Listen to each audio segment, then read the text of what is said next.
मुंबईत रेल्वे प्रशासनाने harbour railway मार्गावरील गोरेगाव ते CSMT रेल्वे सेवा 3 महिन्यांसाठी बंद करण्याचा निर्णय घेतलाय। नायगावमध्ये बनावट कागदपत्रे आणि अधिकारांचा गैरवापर करून तब्बल 1000 कोटी रुपयांहून अधिक मूल्याचा जमिनीचा घोटाळा उघडकीस आलाय। चौघांवर गुन्हा दाखल करण्यात आलाय।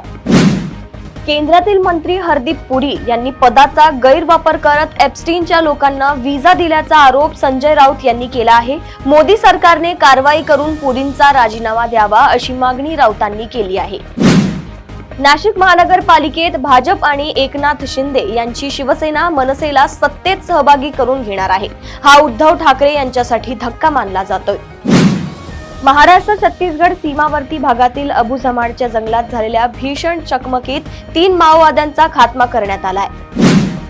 सोलापुरात एकेकाळी प्रसिद्ध असलेल्या मुलतानी बेकरीचे मालक सुनील सदार अंगानी यांनी इमारतीच्या 17व्या मजल्यावरून उडी मारून आत्महत्या केली आहे।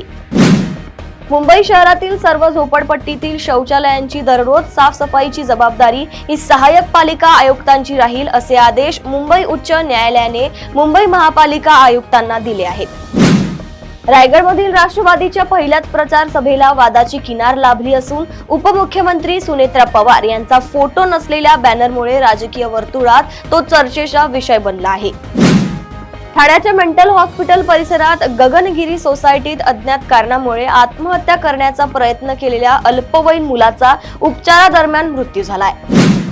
राज्यातील ज्येष्ठ नेते अजितदादा यांच्या निधनाच्या पार्श्वभूमीवर पुणे महानगरपालिकेने यंदाचा वर्धापन दिन साधेपणाने पाळण्याचा निर्णय घेतला आहे।